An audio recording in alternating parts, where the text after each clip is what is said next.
I'm a certified specialist. That's the part of the whole initial things. How many people read the articles that were in that they published in our little flyer earlier? A few. Okay, good. So you may have seen a picture of the pelvic muscles and that were on that. So I brought them because most people have never seen the pelvic floor. We talk about it and it's kind of like down there. It is. It has like three layers, but two main layers. So the first layer attaches to your sacrum and your, or the deepest layer rather, attaches to your sacrum and your coccyx, and it runs like the bottom of a bowl straight up and around and attaches to the back of the pubic bone. Okay, so that's a heavy lifter part of the pelvic floor. And then there's a small little contracting muscle that goes around the urethra. That's your the middle layer. And then the outermost layer is looks more like a triangle. So we call this the urogenital triangle. And so when we're trying to identify how well these muscles work, what we want to do is kind of have an idea about which muscles are weak. Are they symmetrical? Does one side feel the same as the other? Is the connection the same? Do the tissues, are they able to contract and relax and then lengthen? So she talked about the failure to communicate. Sometimes I'll say, okay, squeeze up and in and kind of hold like you're gonna stop your urine. People are able to do that, and I'll say, okay, relax. And they kind of do that, and I'll say, okay, now bear down like you're gonna have a bowel movement or pass gas, and nothing happens. It's like, okay, kind of stuck. So those people typically gonna have a hard time letting go. So they have more of the constipation and more of the, hesitancy and failure to kind of empty the bladder. And those are things that we look at from a different direction. So when it comes to like bladder function itself, or bladder problems, you have the stress incontinence, which she kind of talked over, which is people who say, I leak when I cough, I laugh, I pee, I pick up my grandkids, I squat down, I leak. Okay, so that's more stress because it's, it's like abdominal pressure. Or when you lean forward and you kind of squeeze down on your bladder, that's more abdominal pressure. And that usually means that either you got too much pressure from above or your pelvic muscles are not strong enough to counter that pressure. So there needs to be a balance between what we're putting our body through and the stresses we ask for it, and then the strength underneath to support it. When you look at the pelvic muscles, this is your sit bones. That's what you're sitting on. If you look underneath there's nothing else holding your intestines and your bladder and your uterus, if you're a woman, up. It's just muscle. So you lose this and you lose a big part of your continence, right? So that should make sense that if you have weakness, that makes a problem as far as being able to squeeze in and hold back the urine. So stress incontinence is more abdominal pressure. We have urge incontinence, which you see people doing the pee dance, that they talk about on you gotta go right now. That's what they're talking about, is where there's something there that's irritating the bladder and it's squeezing, and unless the pelvic muscles are kind of going, nope, not now, you have a problem.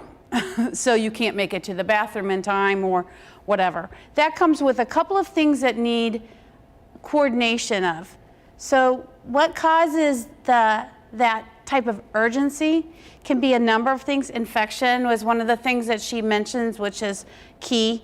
Another one is bladder irritants. If you have a painful bladder, if you have a bladder that just wants to go all the time, you might want to look through what you're putting into your body that is causing some of this irritation that can transfer over. The big ones are going to be caffeine, be it coffee or teas or green teas, things like that. Coffee and teas, the caffeine, your artificial sweeteners are another big one.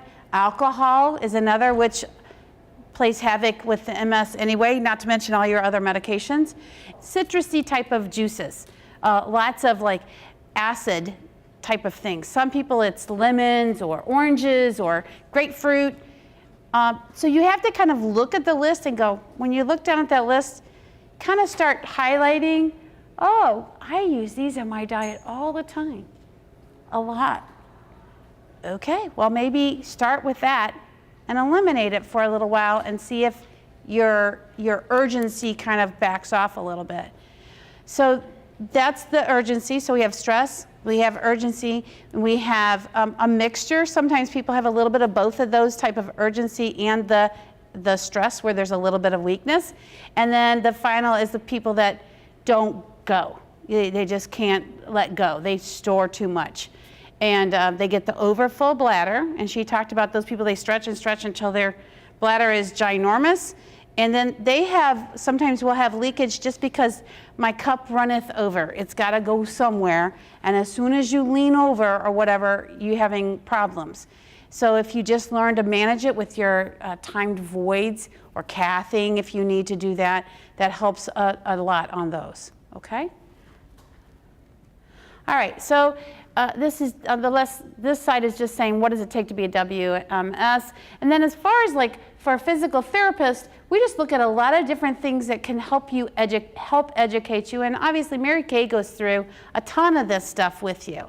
Anything from your diet, what you put in doesn't just necessarily mean fluids, like as far as things to drink, but it's also some things that you eat that might be a little bit more of an irritant. It will be things that, as far as like how to relax. I have something whenever people say, I can't go to the bathroom, you get to have the talk about the squatty potty. The squatty potty is a stool that goes around, so when you sit on the toilet, if your pelvic muscles, if you're having a hard time emptying, if you sit on the toilet and you have your knees a little higher than your hips and a little turned out, your pelvic muscles go and they relax a little better. So sometimes having that higher knees up and out is a better way to kind of relax, and it kind of drops your hips down into the bowl of the toilet, and it's a little bit easier to kind of void with that, particularly if you work with a therapist on how to use your breathing, a big deep breath. And when you breathe in with your diaphragm, not this, but you breathe in with your diaphragm, and then you just, as you breathe in, your pelvic muscles relax, and then you just kind of hold that relaxation and exhale down and let it come out, versus, which is never a good idea.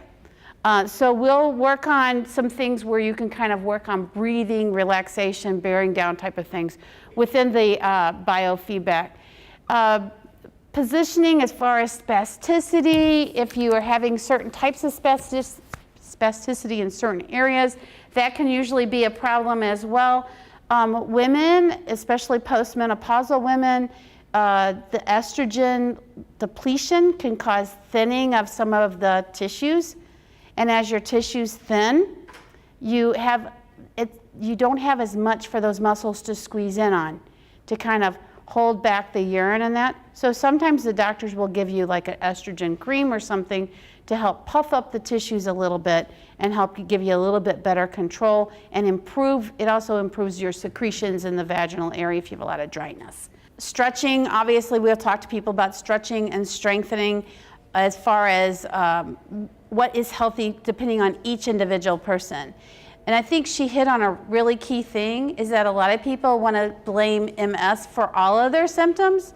When I tell you, I get the general public comes in and they see me for abdominal pain or pelvic pain or incontinence of one type or another, or constipation issues.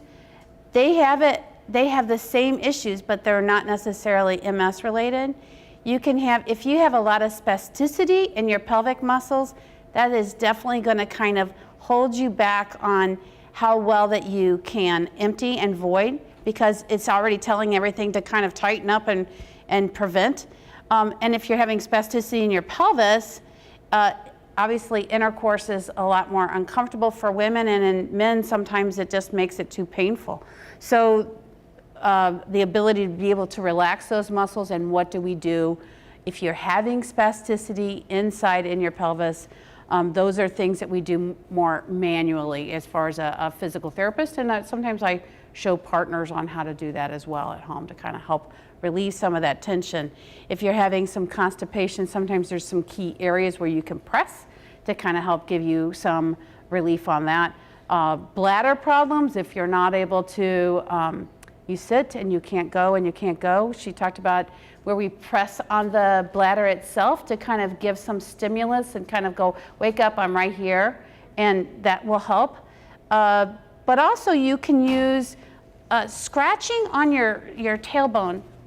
Scratch on in your sacral area is a stimulant to your nerves. So if you still have some connections there, sometimes that will help you to fire to be able to go to the restroom as well. It kind of stimulates your detrusor, your bladder muscle. So there's lots of different things that we'll talk about with that. If you come in and you have a lot of weakness in certain muscles, if you have connections there that can be helped, we'll give you exercises for that. Stretching, obviously, just to kind of open your pelvis and help with relaxation is always good. When we talk about doing Kegel exercises or strengthening for our pelvic floor itself, then the strengthening activities do a couple of things. One, we work on conditioning so you can tighten and you can relax, but you can also tell what's a hard as I can contraction, what's a halfway contraction, what's all the way relaxed. Now what's lengthening, what's kind of that bulging. So you kind of learn some of that discrimination, and depending on what your problem that you come in with may depend on how we want to train you. So if somebody says, oh, well, I'm just going to work on tightening my pelvic floor and that's going to solve all of my problems. If you have a problem where you're not emptying well and you do a lot of that strengthening with your pelvic floor, you're going to make yourself worse because you haven't learned how to let go first. So you have to learn this normal flow of our body. So you should pull up, you should relax, and you should be able to lengthen. And that's like the most efficient type of way to think about it. Think about it like an elevator. So on an elevator on a building that has 20 floors, we want it to go from the basement to the penthouse. So you get on, okay, I want to go to the penthouse, and I want to get out, I go back down to the main level. Well, if you have a high-toned type of pelvis with a lot of spasticity, what's going to happen is your elevator only works from the 10th floor to the 20th. Good luck trying to get out of the building that way because it doesn't go all the way down. So we have to work on trying to get that down. The same is true if somebody's really weak. Okay, if it only goes from the basement to the 3rd floor, it's not a very good elevator. So what do we do to kind of help stimulate that and to get that working? If somebody is having a lot of problems as far as like spasticity or just like tension, anxiety, sometimes some guided imagery is very helpful, and that's like usually like something auditory that you would listen to, and it gives you like a nice soothing voice, and somebody talks you through relaxation of your body from part to part. All right, so as far as like a general view for physical therapists, we're going to look at your flexibility out of your hips, your legs, your back, your pelvic muscles, as I talked about, how flexible, how well that they control, strengthening and stretching of your muscles as well. So it helps improve your flexibility of how well that you can move, because obviously your spasticity is limiting you on some of your basic mobility issues. So if that's true, a daily stretching will help you prevent from those joints getting locked in. The more locked in that your joints get where you haven't stretched for so long, makes it a lot harder for just basic daily functions. When we talk about postural alignment, some people come in and they have pain with sitting. I've had that a few times with some of my MS patients. And usually we're talking about where their chairs are at. But the biggest thing is that people tend to what I call sacral sit. They tend to sit with their hips really tucked underneath them. So they're sitting on the back of your sacrum. So if we can work on positioning to kind of bring you forward on it, your stomach doesn't stay so compressed. So if you're having constipation issues and we can elongate your trunk, that's always helpful. So, and also if you're having a lot of tailbone pain in that, well, if you're sitting on it all the time, then yes, that's gonna hurt. So if we can work on bringing your pelvis up, that kind of gives us a little bit more control. It's been found that people who have this kind of a tilt backwards, they tend to have more weakness in your pelvic muscles. So sometimes we'll say, while you're sitting there, don't change where you're sitting at now. Try to tighten your pelvic muscles, and by that, I'm gonna give you a little imagery. So think about if you had a marble, for women, a marble right between your labia, and you're gonna pull it to pick it up with your labia and pull it inside of you. For men, think about pulling your testicles up towards your abdominals. And now relax. See, nobody saw you do it. It's a hidden little secret. So, or as one of my little 12-year-old boys that comes in, he says, so I'm pulling my nuts to my guts? Yes. Yes. That works. That's when you know you got it. So if you're doing that, and if you're sitting tilted back, you probably notice that you tend to kind of want to clench your tush a lot, and that your tightening is more towards the anus. Now just change it so everybody leans forward and sit, so you elongate your trunk and put your weight more towards the front, towards your pubic bone. Try that same kind of trying to squeeze and see if you can feel more towards the front of your pelvis. Now if you're having problems with leakage, can you see if I kind of tighten towards the front? I can help with that, okay? So sometimes posture itself carries over into how we're able to fire these muscles and make them work. So that's part of the whole educational thing that we'll talk about. Obviously we do some internal work on the manual release, where it talks about manual release of your pelvic muscles. If somebody's having spasticity, yes, I do go there. And oftentimes I'll tell a partner, like, okay, this is where they're really having a lot of spasticity. I want you to work on doing some massage. Just like if you had a cramp in your bicep muscle and it really cramped up and you hurt, it feels good if you kind of loosen it up and massage it. Pelvis is still just a muscle, guys. It's just in a different place. As far as sometimes we use modalities for pain control if that's really necessary, or I might give you something that you can use at home, like a TENS unit or an interferential unit. It just depends on what kind of problem that you're coming in for. There's something in here missing, visceral mobilization, which is kind of like a belly massage. It's working on your colon. It's a type of massage where you work on the fascial connections between your colon, your liver, your bladder, your uterus. So it's like how well do you move things around within your abdominal cavity. And sometimes people just have adhesions, or they've had surgeries and they've got scar tissue. And also because you sit compressed, some of that area where you constantly stay compressed, people will lay down and you can actually see like a line where their belly has been like doubled over so much that they've kind of formed a fascial lining. And it's not a six-pack. It's just they might like to say, oh yeah, I got a two-pack. But no, that's not it. So that sometimes can be a key for us that's an area where we want to work on, to try to loosen that tissue. And then again, we're working with diaphragmatic breathing. So that means not breathing with our chest. If you look at any baby, when they breathe beautifully through their belly. And what do? As soon as we get somewhere around 5 or 6, we breathe up here.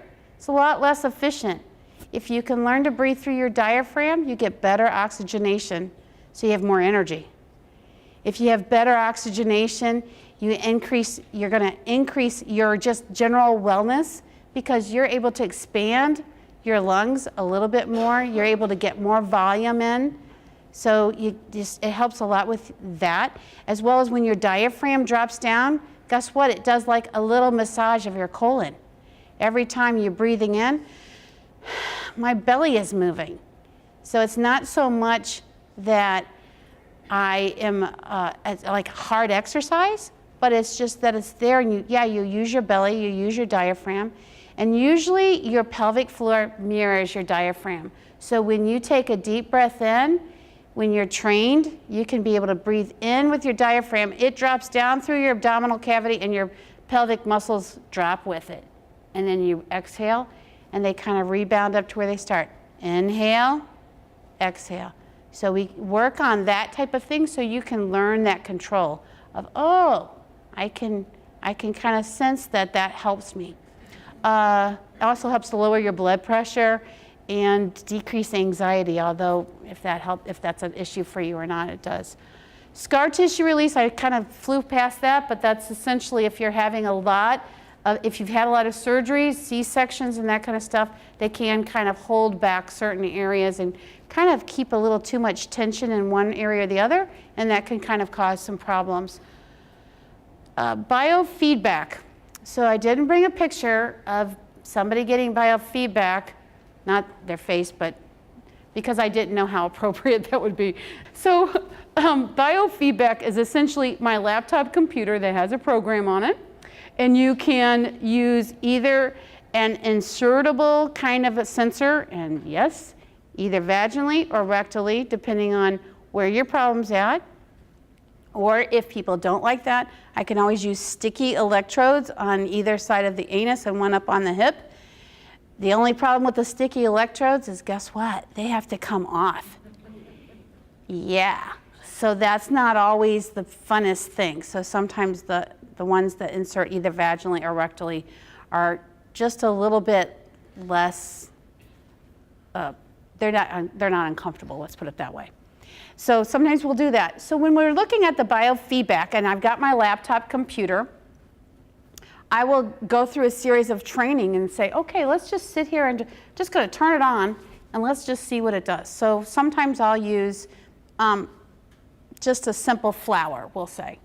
So whenever you're at rest, the flower is open.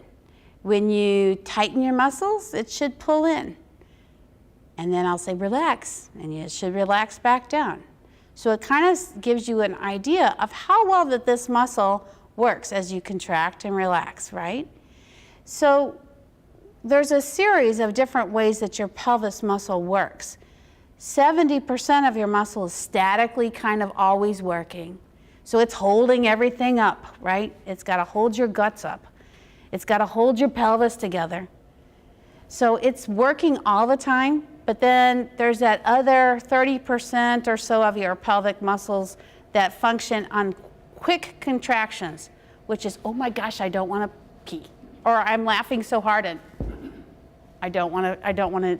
So you do a quick squeeze to kind of keep yourself from having an accident. So the biofeedback, we can kind of say, okay, we're going to do some quick squeezes, and you're going to squeeze for 2 seconds and then let go. And you're going to do 10 reps of that. And then I'll have, oh, well, let's see how well you do on a long contraction. So maybe I'll give you one where it has 10 seconds contract and 10 seconds relax, and we'll do 10 of those. Well, you may start off and like, I can do 10 seconds, and then I drop off. And then the next rep, I can only do 5 seconds, and then, oops, I gotta try again. Oops, I gotta try again. Okay, finally I get to relax. So it tells me how long can you hold that contraction before you have to relax, and then when you relax, are you truly relaxing? So I have some people that don't eliminate, they're either constipated or they're can't eliminate their bladder, and I say that they tend to have some high tone. So those are the people that I just say, okay, let's try to work on some of that relaxation, and other people that we need to work on strengthening to kind of give them a little bit more strength. So Mary Kay touched on this, that fluids are really important, good fluids are really important, and there is a list of those bladder irritants in the back. The cognition kind of kicks in, and that's very helpful as well to kind of say, okay, I can be in control. And if I'm in control of my body, then I can, if I'm thinking about contracting, if I can contract my muscles and I can tighten my pelvic floor muscles, my bladder will shut up. So we work on this teeter-totter effect of if the bladder wants to contract and you're ready, you can relax the muscles and everything comes out in the perfect world. And then if you're not ready and you tighten your pelvic floor muscles and your brain goes, okay, I want to tighten these and I'm not ready right now, then the bladder should shut up in the perfect world. So we're trying to work on some of those type of things for as long as those connections work with us. Spasms can affect your how well your pelvic floor functions and can give you some discomfort. And positioning, I talked about the squatty potty, that helps you to eliminate. And constipation, if you're constipated, a lot of times that causes more problems within your bladder as well, and vice versa. They're just next door neighbors. When we look at your pelvic floor, we have urination and defecation, peeing and pooping, and the same basic muscles. Front door, back door, same house. So what helps one helps the other, vice versa. All right, some basic tips. We talked about push water, push water, push water. Don't sip it, drink it. Usually say 4 to 6 ounces at a time so that you drink in bulk. Avoid, time your voids, and she already talked about that. Stop your water at least 2 hours before you go to bed at night to see if that will help. More or less, you want to feed the dragon during the day and make him go to sleep at night. So don't keep sipping on water and drinking on water later into the evening. We talked about use the footstool. We can work on some strengthening to help with those pelvic muscles, depending on what your need is. As long as we have nerves there, if you have hesitancy or have a difficulty, you can try the scratch technique on your low back or pushing on your bladder. And then we have biofeedback to help. As far as the bowel side goes, same thing goes for the water, same thing goes for as far as the irritation. Colon massage that I talked about earlier, visceral mobilization, and that usually helps to loosen and helps improve the ability to pass stool and gas. Physical activity, walking, and all that uses your body. So if your trunk is moving, even if it's in a wheelchair and you're using your arms and you're moving your trunk, you're massaging your colon and you're getting your blood pressure, your blood volume up, improving your core temperature. So that all helps. Warm foods, warm drinks help stimulate the gut, and that's always helpful. Another thing I didn't have on here, but I do have a handout up front, is the use of magnesium in your diet. Helps to kind of pull fluids from your abdominal cavity into the colon, and that may be helpful as well. And again, biofeedback can be helpful on that. I'm not going to talk too much about the sex thing because she's going to really go into it, but essentially, and I'm running low on time, but essentially, if you have pain, sometimes people have spasticity and everything is a little too tight. We might use dilators. We might talk with you about some stretching techniques to try to help with getting the area more open. For men, if you have a lot of tightness there, perineal stretching is still important and can still be helped. So stretching up underneath the testicles, like think about those sit bones and them coming apart more. So there's some techniques for that. The use of a cold pack in that area sometimes helps to kind of relax the muscles and decreases the spasticity if you're having spasticity. If you're wanting to have intercourse, however, heat is the better thing for both of you because it increases your blood supply, and so heat will help you increase your blood supply to that area and help you with some sensation. So like your water bottles that you might have, you can put like warm water in that and put it in your perineal area between your thighs. Let it sit there about 5 or 10 minutes. It kind of warms things up. And sometimes that in itself helps. Massage of those same muscles, same thing. Massage helps bring in blood flow, and that helps. Sometimes if you're working on your pelvic muscles, if they tend to be a little too stiff, working on some of those contraction and relaxation increases your blood flow and kind of limbers the muscles so that they're more acceptable for intercourse. Okay? And I'll let her follow up with the others because I know I'm running short on time. And then there's just a couple of places that you can look for. The IC network is where I got my handout. I handed out to a lot of people as far as bladder irritants and that kind of stuff. Okay? All right, well, thank you.